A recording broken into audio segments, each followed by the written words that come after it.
Welcome to the Joe Monroe Show. Now, here's your host, Joe Monroe. Well, welcome back to the Joe Monroe Show. This is Roddy Piper, episode 3. This is going to be the final episode of Roddy Piper. But before we get into that, I'd like to give a big shout out to a few people. I'll take this time to thank the people at the Nice Guy Andy podcast, Andy, the Wrestling Encyclopedia, Sean, and I can't believe I got to thank this guy. Thank you, Superfly Johnny Lee. Why do I have to say his full name? He's not my best friend, nor will he ever be my best friend. And also want to take the time to thank the great Brandon T. Wilson. He pays me to say that, folks. And since we're talking about the great Brandon T. Wilson, let's talk about this shirt I'm wearing. Triple Crown Wrestling. Baby, this is the only place except for Ultimate Championship Wrestling that you're going to see Joe Monroe wrestle at. You mean lose at? Shut up. I won't shut up. You can't make me. Listen, this past month in Monticello was bullcrap. I should not have lost that match. That was an illegal low blow from JD Thunder. I should have won by DQ. And the time before that, I should have won by DQ because Christopher Matthews had a loaded boot. I think you're just a sore loser, Joe. I am not a sore loser. You take that back. Oh, fine. I'm sorry. Thank you. Piece of crap. Anyways, if you want to see the best pro wrestling in Southeast Kentucky, you want to definitely check us out. August the 19th, we'll be back in Monticello, Kentucky. And, I may even show up to see those. Joe, you can't say that. We'll get sued. I can't say that? No, we'll get sued. I can't say what I want to say. It's my own freaking show. I'm sorry, but Whatever. we'll get sued. We'll be back in Monticello, Kentucky. Check us out then. But as of right now, let's get back to the show. And as always, I do love you all and thank you all for your support. But let's get back right into Roddy Piper. We left off with Piper leaving the WWF in 1987, going off to make films such as Hell Comes to Frogtown and They Live. Again, love that film. John Carpenter, you're a legend. Now, he didn't make his return until 1989, where he would make a periodic appearance with some home shows, but his first major feud back was with Ravishing Rick Rude when he cost Rick Rude the WWF Intercontinental Championship against Ultimate Warrior. Now, this lasted until March of 1990, in which then he immediately went into a feud with Bad News Brown. Now, this caused a lot of controversy, and we all know Piper was no stranger to that. And the thing about the controversy was he painted his body half white, half black. Now, I don't know what WWF was going for at that time. I don't like it personally, and a lot of people nowadays don't like it either, but it made for one heck of a feud. And a little funny backstory to that. The paint that Piper would use wasn't paint at all. I believe it was some kind of shoe polish. Because when he went to the back to get it off, the makeup artist who was trying to help him get it off kept scrubbing and scrubbing and scrubbing. Then she drew blood, and he's like, "Excuse me." Then it turns out Andre the Giant and I forget who else ribbed him, and he had to go through like that through customs and throughout various airports to get back home later. So, yeah, that would have been pretty embarrassing if you ask me. But let's keep the ball rolling. Piper would go on to make sporadic appearances throughout 1991. It wasn't until the Royal Rumble of 1992 Piper finally got his first title win in the World Wrestling Federation. And that was by defeating the Mountie for the WWF Intercontinental Championship. Sadly, this will not be the only title Piper would hold. He would go on to win the WWE Tag Team Championships with his good friend Ric Flair. But we're getting ahead of ourselves here. Now, Piper was able to hold that title until WrestleMania of that year, where we had the classic match between him and Bret Hart, with Piper basically passing the torch to Bret the Hitman Hart. Now, to me, this goes up there with the dog collar match when it comes to Piper's matches. It was a great technical match, probably one of the best WrestleMania matches in my mind, and it's another one that gets way overlooked. If you get a chance, watch that WrestleMania, because that WrestleMania gets overlooked, I believe. That's just me. And Piper would go on to do another periodic run. He will show up here and there, playing the bagpipes at another SummerSlam, refereeing the match at WrestleMania 10 in the main event between Yokozuna and the man who defeated him for the Intercontinental title, Bret Hart. Hint, WrestleMania 10 is probably one of the best WrestleManias ever. Go and watch it as well. It wasn't until Piper returned in 94, he got his somewhat of a major feud against Jerry the King Lawler. Now, this is, again, this show, you're going to see me cringe a little bit because this wasn't as bad as what I thought it was in his later WCW run, but it was still pretty, it really wasn't worth it. It didn't gel well together. That's what I'm trying to say. It really didn't gel well. The match at King of the Ring wasn't, I think it was King of the Ring. I could be wrong. Yeah, it was King of the Ring. Thank you, Mike. It just wasn't, it was sad to see, but people still bought into it. You see, that's the beauty of wrestling. No matter how bad the match is, as long as the crowd is involved and they love it, then that's all that should matter. Go on to make, more periodic appearances throughout 94 and 95. Then in 1996, the unthinkable happened. Piper became the president of the World Wrestling Federation. Now, I was a year old at this time, but looking back, I'm like, wow, this is cool. And the storyline that followed with it was even cooler. Or should I say, bizarre. Because he would go on to feud with Goldust. And it was very bizarre, but it was very entertaining.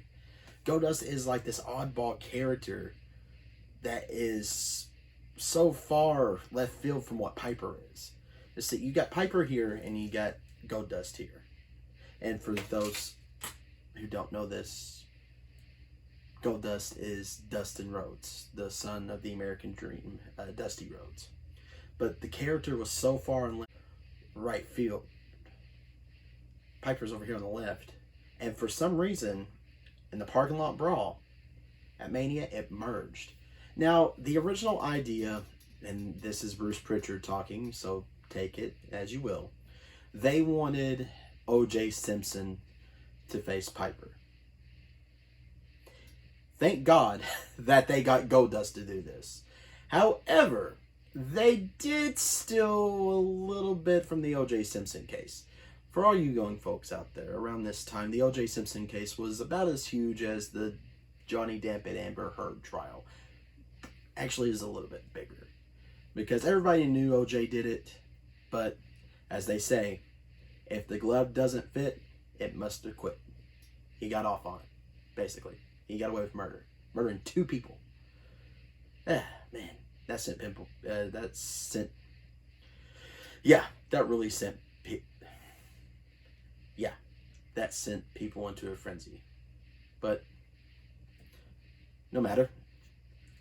Piper was driving a white Bronco, and during the chase of the O.J. Simpson trial, that's the exact car that O.J. Simpson drove.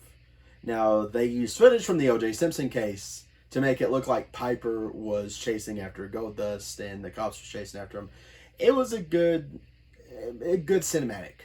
That's what I'm trying to say. It was a good cinematic performance by the World Wrestling Federation. Kind of well played. But people are like, yeah, come on. You're using the O.J. Simpson stuff. Come on. But Piper would go on. He hit Goldust so hard that he gave him a concussion. And Piper ended up breaking his wrist. But Piper would go on to win the match. And from then on, he'll make more sporadic appearances. And then shortly after that would lead the World Wrestling Federation until 2003. Now, in 1996, the fall of, Roddy Piper made his WCW debut by confronting Hogan. Now, as we all know, Hogan and Piper had this big thing in the World Wrestling Federation. They were basically the guys who headlined the first WrestleMania. To this day, it was more Piper than Hogan. You can't have a good guy without having a great bad guy. Just saying. Now, they did Icon versus Icon for a little bit. They had the famous match at Starrcade. And Piper would go on to feud with other people in WCW, mainly the NWO. But honestly, with WCW's writing, that's why I'm not going too much into WCW. I know Piper did a lot of stuff with WCW. It just, to me, it just the feud with him and Hogan in 96 and going into 97, that was it for Piper. I mean, he was the on-air commissioner for a while, and he did some stuff periodically, kind of like what he did with the World Wrestling Federation in the early into mid-90s. But other than that, that's about the highlight of Piper's WCW run. We got a good figure out of it, honestly. I don't have it. If anybody knows where I can get the Reality Check WCW Piper figure, let me know, because your boy needs it.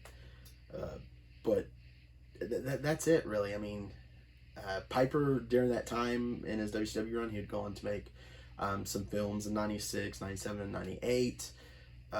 Then, once WCW got sold to Vince McMahon, he went to another small wrestling promotion. I think it was like XWF or something like that. He was the commissioner there.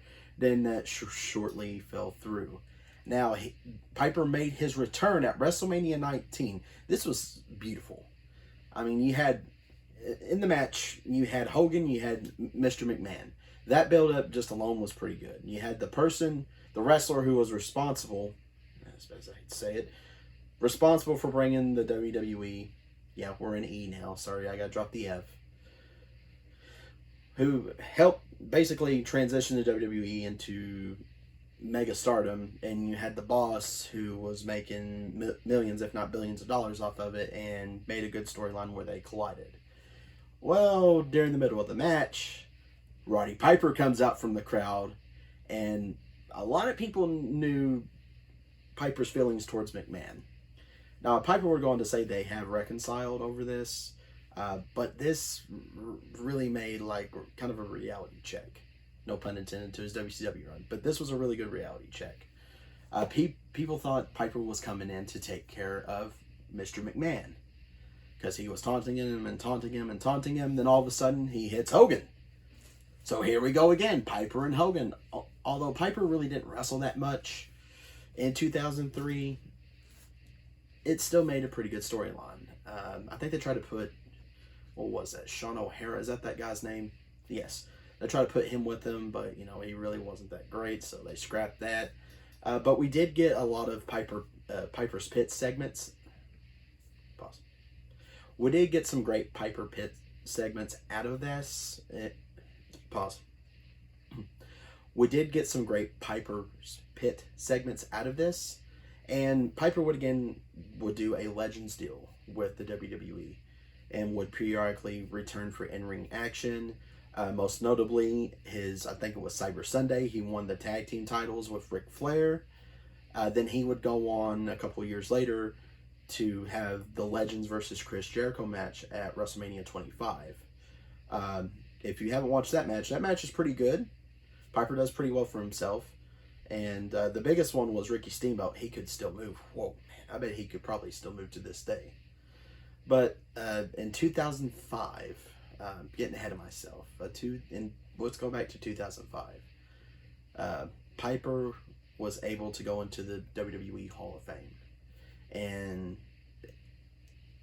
the end speech that he had, which would prove on to what he did later, what I mentioned, my name is Roddy Piper, and you haven't seen anything yet. And to me, that just entails on who Roddy Piper was. Roddy was one of those people you don't know what you're going to get. Now, I could briefly mention that he did something in TNA for a little bit. He did the In the Pit with Roddy Piper, which was a good wordplay off of his book. But, I mean, it was about as bleak. And never mind, it was like a blink and you miss it type deal. Yeah, it was terrible. But other than that, Piper would go on to do a reality show called Legends House. It's pretty funny if you haven't watched it. And he fully retired from in-ring competition in 2011.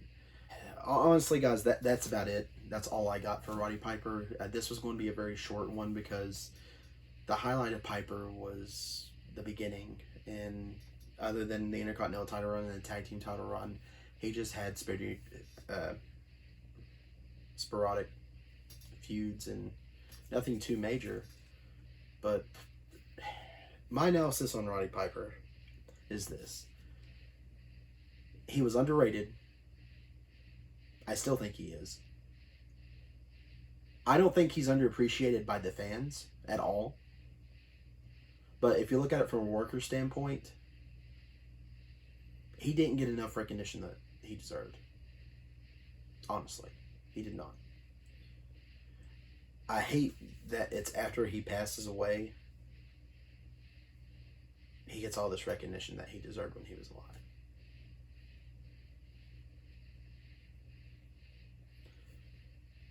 I wish Piper was still here. Like, if I could have spent all my money to interview one person for this show, it would have been this man. Because from what I've done, I probably didn't do it near as justice of what he could have said and what he could have done and the stories he could have told. But that is the end of Roddy Piper. And as always, people, I want to thank you for tuning into the Joe Monroe Show. I appreciate all the love and support that you all have provided to me with these first 3 episodes. I know they were a little rough, but I promise you it's going to look more professional as we progress on. So thank you again. Have a wonderful day. And always support your local independent wrestling company.